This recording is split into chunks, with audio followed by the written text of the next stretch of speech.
Giữa lúc chiến sự Ukraine sục sôi, nhiều sự kiện bất thường xảy ra ở Nga. Tại từ địa Bakhmut, Ukraine nói Nga tiến hành 300 cuộc tấn công, sẵn sàng phá hủy mọi thứ. Đáng chú ý, Nga nghi Mỹ cố gắng giải chất độc thần kinh cực nguy hiểm ở mặt trận Ukraine. Điện Kremlin gọi NATO là kẻ thù của Nga. Belarus kêu gọi kết thúc xung đột trước khi Nga chuyển sang nền kinh tế thời chiến, cảnh báo Tổng thống Zelensky tránh đi vào vết xe đổ của lãnh đạo Liên Xô cũ. Một số tin tức đáng chú ý khác, lực lượng cảnh sát Pakistan trong cuộc đối đầu khốc liệt với chiến binh Hồi giáo. Mỹ đưa ra thời hạn xóa TikTok khỏi các thiết bị liên bang. Tại Sri Lanka, cảnh sát dùng hơi cay và vòi rồng đối phó người biểu tình. Ngân hàng Thế giới ước tính thiệt hại do động đất ở Thổ Nhĩ Kỳ hơn 34 tỷ đô la Mỹ. Tất cả sẽ được gửi đến quý vị ngay sau đây.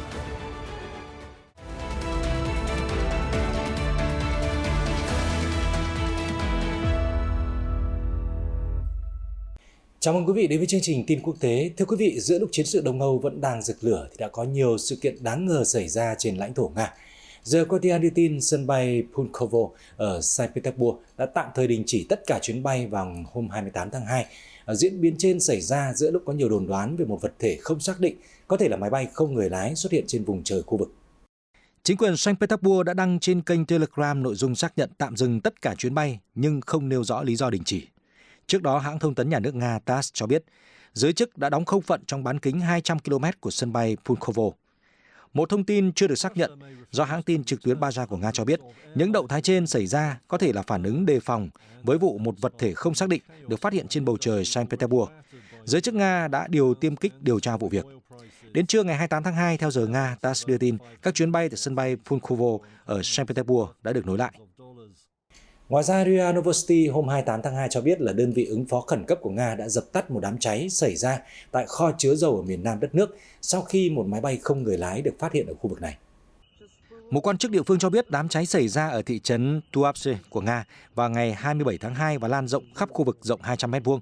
Ông Sergei Boykon, người đứng đầu chính quyền địa phương cho biết các thùng dầu không bị ảnh hưởng, không có sự cố tràn dầu nào xảy ra và cũng không ghi nhận thương tích sau vụ việc. Được biết, Tuapse nằm ở bờ biển phía nam của Nga, cách bán đảo Crimea khoảng 240 km về phía đông nam. Thời gian qua, Moscow đã báo cáo các sự cố lẻ tẻ xảy ra với các cơ sở hạ tầng dầu khí ở các khu vực gần Ukraine. Các quan chức Nga thường đổ lỗi Ukraine đưa máy bay không người lái vào lãnh thổ nước này. Đáng chú ý cũng theo The Guardian, cơ quan ứng phó tình trạng khẩn cấp của Nga cho biết là hôm 28 tháng 2 thì một cuộc tấn công mạng đã khiến một số đài truyền hình và phát thanh địa phương của Moscow đưa ra cảnh báo sai với nội dung kêu gọi người dân tìm nơi trú ẩn trước một cuộc tấn công tên lửa. Ở mặt trận đầy khói lửa Ukraine, Tổng thống Volodymyr Zelensky đã thừa nhận tình hình thành phố miền đông Bakhmut đang ngày càng trở nên khó khăn hơn. Nga sẵn sàng phá hủy mọi thứ có thể, miễn là họ có thể thu về lợi ích chiến lược. CNN đưa tin hôm 28 tháng 2, nhận định trên được ông Zelensky đưa ra sau khi các chỉ huy Ukraine báo cáo Moscow đã tiến hành hàng trăm cuộc tấn công ở Bakhmut. Trong bài phát biểu mới đây, ông Zelensky cũng nói rằng những người lính bảo vệ Bakhmut là anh hùng thực sự. Trước đó, phát ngôn viên của lực lượng Ukraine chiến đấu ở miền Đông nói với truyền hình nhà nước rằng Bakhmut vẫn là tâm điểm tấn công của kẻ thù. Nga vẫn ra sức chọc thủng phòng tuyến của Kiev, nhất là tại các khu dân cư được gọi là Tây Bakhmut. Ông Cherevativ nói, Nga tiến hành 300 cuộc tấn công bằng pháo và tên lửa vào Bakhmut, 60 trận giao tranh đã diễn ra, Nga thiệt hại 63 quân và 124 người bị thương. Trong bài phát biểu vừa qua, Tổng thống Zelensky cũng đã cảm ơn các đối tác đã cấp cho lực lượng Ukraine vũ khí tầm xa mạnh mẽ. Đáng chú ý trong cuộc họp báo hôm 28 tháng 2, Trung tướng Igor Kirillov, chỉ huy lực lượng phòng thủ hạt nhân, sinh học và hóa học của Nga đã cáo buộc Mỹ có kế hoạch hành động khiêu khích ở Ukraine bằng cách sử dụng các chất độc hại, sau đó đổ lỗi cho Moscow. Thông tin được Sputnik đăng tải cùng ngày. Theo ông Kirillov, vào ngày 22 tháng 2, một tổ chức phi chính phủ của Mỹ đã tổ chức hội nghị về các sự kiện ở Ukraine. Cựu đại sứ Mỹ tại Nga John Sullivan được cho là đã tuyên bố rằng quân đội của Moscow đã lên kế hoạch sử dụng vũ khí hóa học ở mặt trận Đông Âu. Bình luận thông tin trên, ông Kirillov nói rằng phát biểu đó đã vạch trần ý định của Mỹ và đồng phạm nhằm thực hiện một vụ khiêu khích ở Ukraine bằng cách sử dụng chất độc hóa học. Vị trung tướng nói thêm, Washington luôn nghĩ rằng kế hoạch khiêu khích bằng chất độc hóa học của Mỹ ở Ukraine sẽ không bị điều tra. Tuy nhiên, trên thực tế, nếu trường hợp đó xảy ra, Bộ Quốc phòng Nga thề sẽ xác định và trừng phạt thủ phạm thích đáng. Ông Kirillov nói thêm, Mỹ có khả năng cố gắng sử dụng chất độc thần kinh BZ ở chiến trường Ukraine. BZ vốn được xem là một loại vũ khí chiến thuật trong Thế chiến thứ hai. Nó có thể gây tình trạng mất kiểm soát của cơ thể, khiến người hít phải bị chóng mặt, đau đầu, loạn thị, loạn ngôn ngữ và có thể dẫn đến hôn mê. BZ là một chất độc rất nguy hiểm và có thể gây ra tử vong nếu sử dụng không đúng cách hoặc bị phát tán trong một không gian lớn. Vì vậy, nó đã bị cấm sử dụng từ năm 1993. Ông Kirillov nói thêm, một đoàn tàu chở hóa chất đã đến thành phố Kramatorsk do Ukraine kiểm soát ở vùng Donbass vào đầu tháng này. Các tàu chở theo 16 hộp kim loại được niêm phong, 8 trong số đó có gắn cảnh báo hóa chất nguy hiểm với dòng chữ BZ và đánh dấu bằng 2 vạch đỏ, có cả loại chất giải độc tạm thời. Các lô hàng hóa chất được chở trên các xe bọc thép do Mỹ sản xuất. TASS đưa tin hôm 28 tháng 2, phát ngôn viên Điện Kremlin Dmitry Peskov đã nói rằng NATO trên thực tế đã trở thành một bên tham gia vào xung đột ở Ukraine và đóng vai trò là kẻ thù của Nga, chứ không còn là đối thủ. Trong cuộc phỏng vấn với nhật báo của Nga, Izvestia, ông Peskov nói rằng các quốc gia NATO đang sắm vai kẻ thù thực thụ của Nga, chứ không còn là đối thủ. Tình báo của họ hoạt động chống lại chúng tôi suốt ngày đêm. Trong khi đó, phương Tây cũng cung cấp vũ khí để Ukraine tự do tấn công quân đội xứ Bạch Dương. Nói về quyết định đình chỉ hiệp ước kiểm soát vũ khí chiến lược với Mỹ New START, vị quan chức nói rằng hiệp ước ít nhiều vẫn còn tồn tại trong lĩnh vực kiểm soát vũ khí và an ninh chiến lược. Mặt khác, ông cũng chỉ trích việc Pháp và Anh không ký kết hiệp ước kiểm soát vũ khí chiến lược. Vị phát ngôn viên lý giải, kho vũ khí hạt nhân của Pháp và Vương quốc Anh không thể sánh với sức mạnh hạt nhân của Nga và Hoa Kỳ. Tuy nhiên, nguồn khí tài này cũng khá quan trọng đối với toàn bộ hệ thống an ninh chiến lược của châu Âu. Một điều mà Nga quan ngại nữa là bộ ba hạt nhân Mỹ, Anh và Pháp đều là thành viên của NATO. Tổ chức trên thực tế đang đối đầu quân sự với Nga thông qua cuộc chiến ở Ukraine.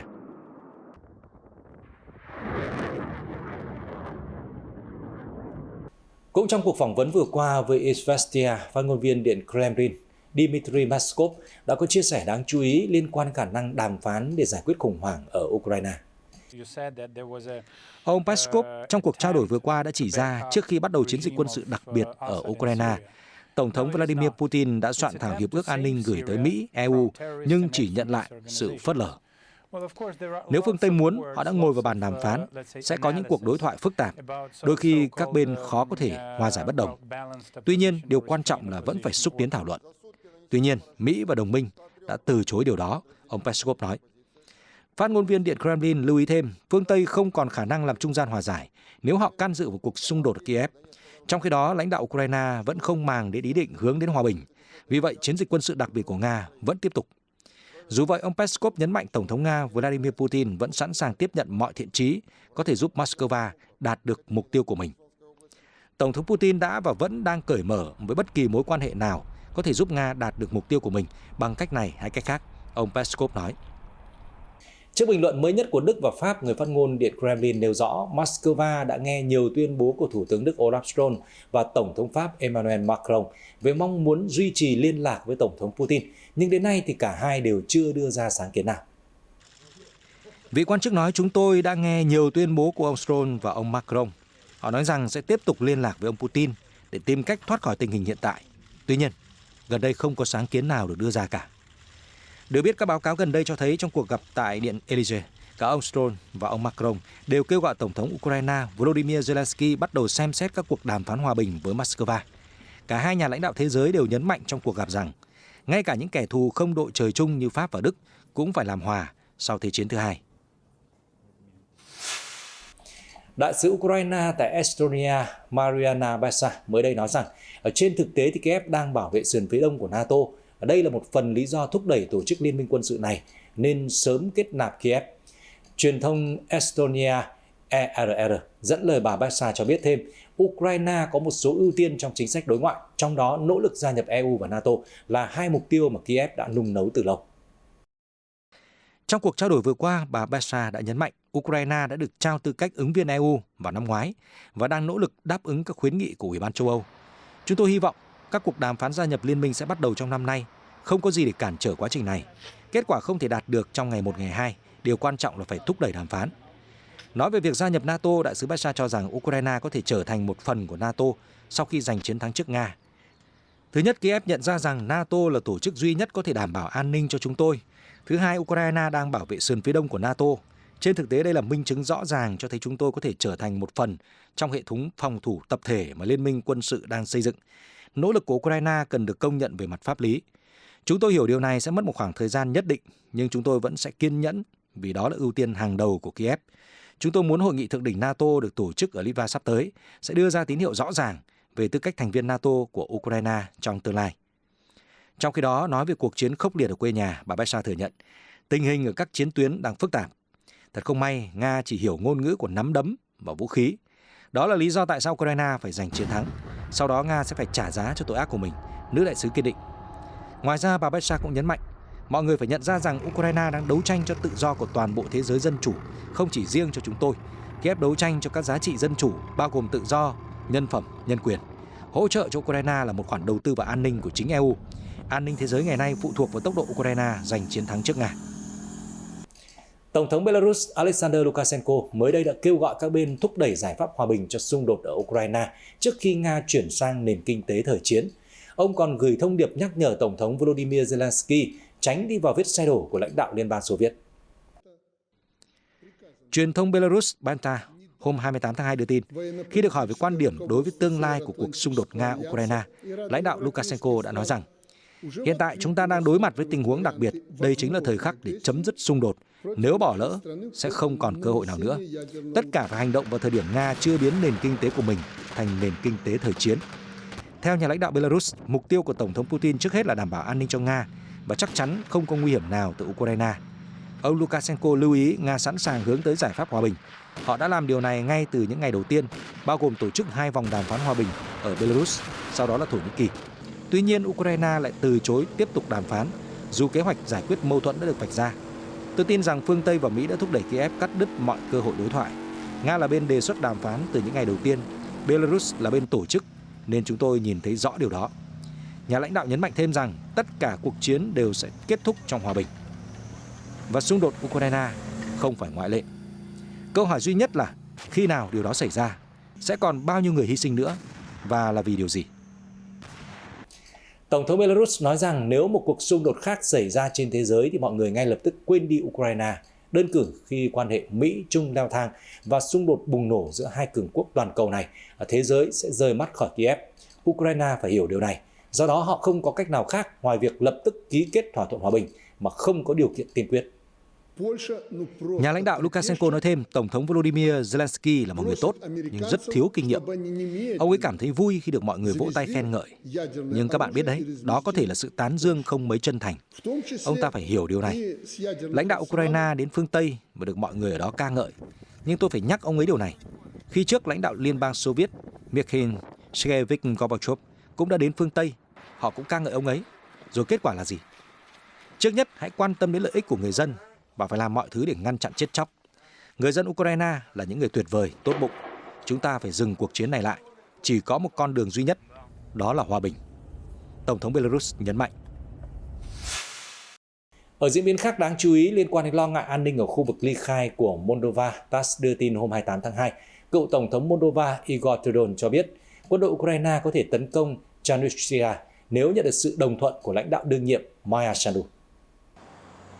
Khi được hỏi về khả năng Ukraine tấn công Transnistria như Nga quan ngại gần đây, ông Trudeau nói, người Ukraine có thể tấn công Transnistria không? Có, họ có thể, nếu được Tổng thống Moldova Maia Sandu bí mật đồng ý hoặc công khai. Dù vậy, vị cựu Tổng thống nói rằng ông hy vọng người đứng đầu Moldova sẽ đủ thông minh để ngăn chặn một cuộc chiến trong nước. Trước đó, Nga ngày 27 tháng 2 cho biết họ lo ngại về tình hình tại khu vực ly khai Transnistria của Moldova, nơi Điện Kremlin tin rằng Ukraine và các nước châu Âu khác đang khuấy động tình hình. Đương nhiên, tình hình ở Transnistria là chủ đề được chúng tôi chú ý nhiều nhất và là lý do khiến chúng tôi lo ngại. Tình hình ở đó đang bất ổn, có nhiều yếu tố khiêu khích từ bên ngoài. Chúng tôi biết rằng các đối thủ của chúng tôi ở Ukraine cũng như các nước châu Âu có khả năng thực hiện nhiều hình thức khiêu khích khác nhau.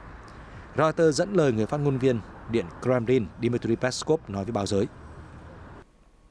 Moscow tuần trước nói với phương Tây rằng họ sẽ coi bất kỳ hành động đe dọa lực lượng gìn giữ hòa bình của Nga ở Transnistria là một cuộc tấn công vào chính nước Nga. Moscow còn tuyên bố Ukraine đang tăng cường nỗ lực tấn công Transnistria. Tuy nhiên, phía Ukraine và Moldova đã bác bỏ cáo buộc này. Lời cảnh báo đưa ra giữa lúc chính quyền ở Moldova gia tăng lo ngại về Nga. Tổng thống Moldova Maia Sandu hồi tháng này cáo buộc Moscow đang âm mưu gây bất ổn cho nước Cộng hòa thuộc Liên Xô cũ. Tuy nhiên, Nga đã bác bỏ và cho rằng những tuyên bố như vậy là hoàn toàn vô căn cứ. Vadim Krasnoyarsky, người đứng đầu khu vực Transnistria trước đó đã mô tả tình hình trong khu vực là căng thẳng, nhưng kêu gọi mọi người giữ bình tĩnh và nói rằng công dân sẽ được thông báo ngay lập tức nếu có bất kỳ mối đe dọa nguy hiểm nào phát sinh, hãng tin RIA Novosti cho hay. Thưa quý vị, còn tại Pakistan, cuộc chiến chống lại các chiến binh Hồi giáo vẫn đang cực kỳ khốc liệt. Các cảnh sát đang nêu cao tinh thần chiến đấu dù đang thiếu thốn trăm bề, cả về nhân lực lẫn vật lực. Từ nóc đồn cảnh sát ở thủ phủ Peshawar, thuộc Tây Bắc Pakistan, viên cảnh sát nhìn qua ống ngắm của khẩu súng phòng không để quan sát địa hình.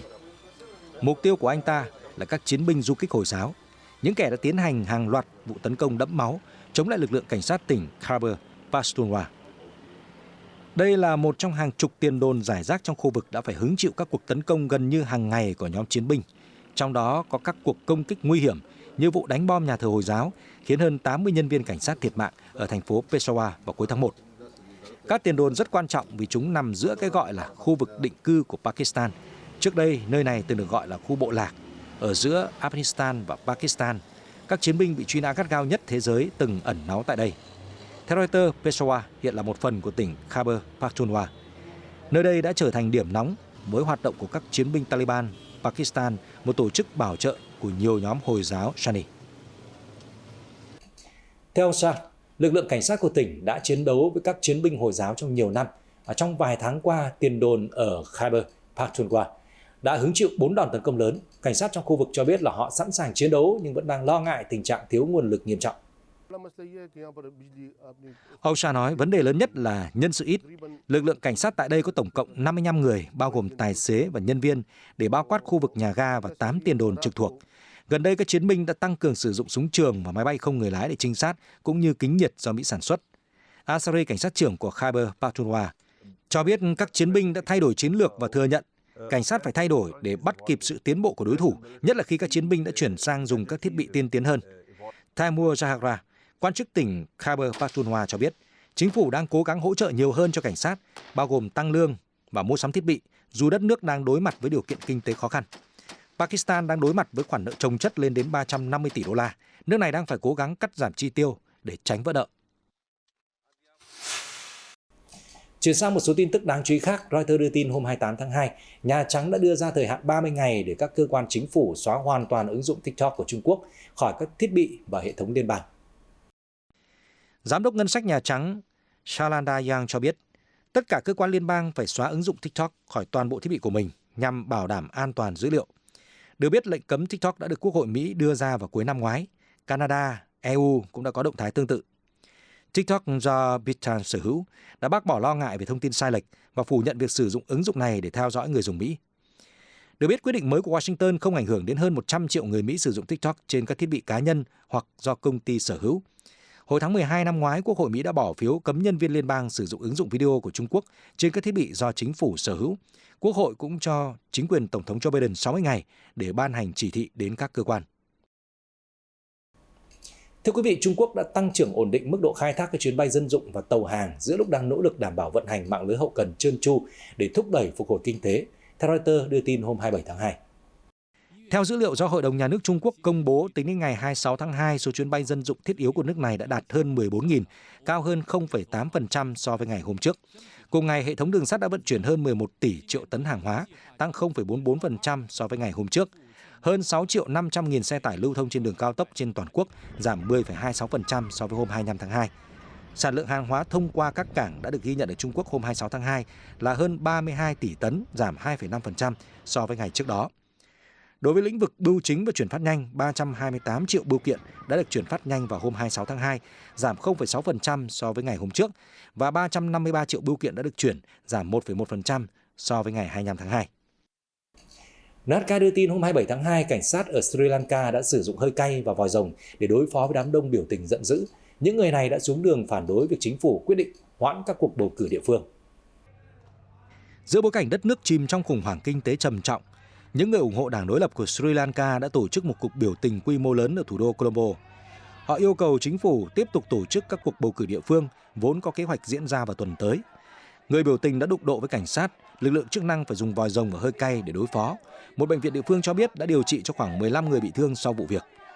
Trước đó, Tổng thống Sri Lanka Ranil Wickremesinghe đã từ chối tài trợ cho các cuộc bỏ phiếu tại địa phương do ngân sách hiện chỉ đủ chi cho các mặt hàng thiết yếu.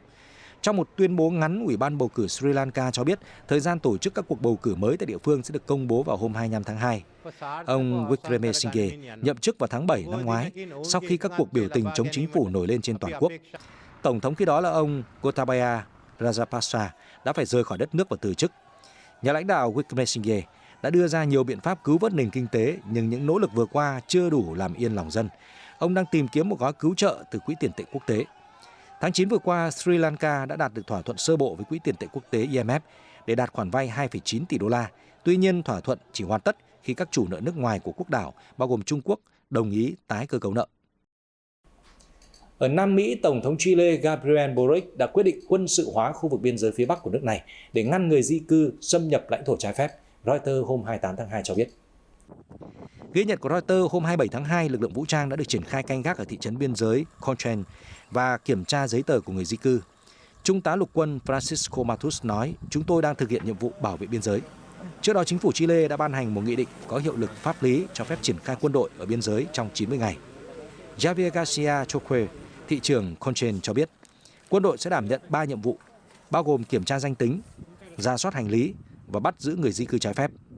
Trong 90 ngày, quân đội Chile sẽ hỗ trợ cảnh sát thắt chặt an ninh ở các vùng Arica, Parinacota, Antofagasta và Tarapacá.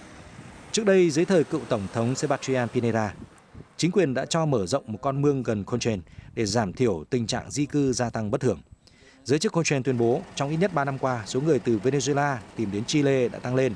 Gần đây còn có thêm dòng người di cư từ các quốc gia như là Colombia, Haiti và El Salvador. Ngân hàng Thế giới cho biết là 2 trận động đất lớn xảy ra ở miền Nam Thổ Nhĩ Kỳ hôm 6 tháng 2 đã gây ra thiệt hại vật chất ước tính là 34,2 tỷ đô la Mỹ. Con số này tương đương với 4% GDP của quốc gia này trong năm 2021, NHK đưa tin hôm 28 tháng 2. Ngân hàng Thế giới cho biết thiệt hại do các tòa nhà dân cư đổ sập ở Thổ Nhĩ Kỳ do động đất vào khoảng 18 tỷ đô la Mỹ, chiếm phần lớn tổn thất vật chất đã ước tính. Tổ chức này còn lưu ý nếu tính cả thiệt hại từ việc hoạt động kinh tế bị gián đoạn, sản xuất nông nghiệp bị ảnh hưởng và người dân mất hoặc ngưng việc làm, thì chi phí phục hồi và tái thiết sau động đất của Thổ Nhĩ Kỳ sẽ còn lớn hơn nhiều, thậm chí có thể gấp đôi so với mức tổn thất. Ngân hàng Thế giới ước tính rằng 1,25 triệu người đã tạm thời rơi vào cảnh vô gia cư sau các trận động đất kinh hoàng. Reuters đưa tin ít nhất 62 người thiệt mạng, trong đó có 14 trẻ em khi một chiếc thuyền gỗ chở người di cư va vào đá gần bờ biển miền Nam Italia. Vụ việc xảy ra vào sáng sớm ngày 26 tháng 2 khi con thuyền khởi hành từ Thổ Nhĩ Kỳ chở người di cư từ Afghanistan, Iran và một số quốc gia khác. Lực lượng cứu hộ đã tìm thấy thêm 3 thi thể vào ngày 27 tháng 2. Theo Reuters, con thuyền gỗ đã chìm trong vùng biển động trước bình minh gần Steccato di Cutro, một khu nghỉ mát bên bờ biển ở bờ biển phía đông của Calabria, miền Nam Italia. Chính quyền địa phương thông báo ít nhất 80 người đã sống sót sau vụ chìm thuyền. Bộ trưởng Nội vụ Italia Matteo Piantedosi cho biết có thể vẫn còn 20 đến 30 người mất tích, trong bối cảnh có báo cáo từ những người sống sót rằng chiếc thuyền chở khoảng 150 đến 200 người di cư. Con tàu khởi hành từ cảng Izmir, phía tây Thổ Nhĩ Kỳ khoảng 4 ngày trước và được phát hiện cách bờ biển Italia khoảng 74 km vào cuối ngày 25 tháng 2 bởi một máy bay do cơ quan biên giới và cảnh sát biển châu Âu Frontex điều hành. Theo cảnh sát địa phương, các tàu tuần tra đã được cử đến để cứu hộ nhưng thời tiết khắc nghiệt buộc họ phải quay trở lại cảng, đồng thời cho biết thêm rằng nhiều đơn vị sau đó được huy động tìm kiếm dọc theo bờ biển. Theo Reuters, vụ việc đã khơi dậy một cuộc tranh luận về vấn đề di cư ở châu Âu và Italia khi chính phủ nước này đưa ra các luật mới cứng rắn hơn về cứu hộ người di cư, vấp phải sự chỉ trích từ Liên Hợp Quốc. Ghi nhận của Reuters, kể từ đầu năm nay, hàng nghìn người Somali đã vượt biên sang Kenya để chạy trốn đợt hạn hán tồi tệ nhất trong nhiều thập kỷ đang hoành hành ở đất nước. Tuy nhiên, khi qua xứ lạ và tá túc tại một trong những trại tị nạn lớn nhất thế giới, họ lại phải đối mặt với tình trạng đói kém và bệnh dịch tả. Jun Adiraman Ismail cho biết bản thân đang rơi vào cảnh cùng cực. Đứa con 3 tháng tuổi của cô bị ốm vì suy dinh dưỡng. Ismail kể lại, cô đã rời làng ở Somalia và di chuyển suốt 3 ngày dưới cái nóng như thiêu đốt để đến trại tị nạn Dadaab, ngay bên kia biên giới với Kenya. Trong lòng cô luôn hy vọng có thể tìm được nơi nào đó để con không bị đói và bệnh tật do đợt hạn hán khủng khiếp ở Somalia. Tuy nhiên, những gì cô tìm thấy là một vùng đất cằn cỗi, dân số đông đúc và tài nguyên khan hiếm. Dadaab là một trong những trại tị nạn lớn nhất thế giới. Đây là nơi sinh sống của khoảng 300.000 người. Con số này đang không ngừng tăng lên khi tình trạng khô hạn đẩy người dân ở Somalia đến bờ vực đói khát. Theo dữ liệu của Liên Hợp Quốc, trong 2 năm qua, hạn hán đã khiến 1 triệu người Somalia phải di tản và khoảng 100.000 người đã chạy sang Kenya. Ít nhất 6.000 người đã đến Dadaab kể từ đầu năm nay. Tình trạng trên khiến cho nguồn tài nguyên vốn ít ỏi ở Kenya lại ngày càng thêm khan hiếm. Bác sĩ Marvin Ngong, quan chức y tế thuộc Ủy ban Cứu hộ Quốc tế phụ trách các cơ sở y tế tại Dadaab nói rằng người dân đông đúc trong khi thực phẩm và nước vẫn đang khan hiếm. Điều đó khiến mọi người có nguy cơ mắc một số bệnh như bệnh tả. Cơ quan tị nạn của Liên Hợp Quốc cho biết họ chỉ nhận được khoảng một nửa trong số 11,1 triệu đô la cần thiết để giúp đỡ người tị nạn ở miền Bắc Kenya. Giữa lúc đó, số người đến trại tị nạn Dadaab tiếp tục tăng lên. Liên Hợp Quốc cho biết số người mới tìm đến trại có thể lên đến 90.000 vào cuối năm nay. Tin tức vừa rồi cũng đã kết thúc bản tin ngày hôm nay. Cảm ơn quý vị đã quan tâm theo dõi. Xin kính chào và hẹn gặp lại.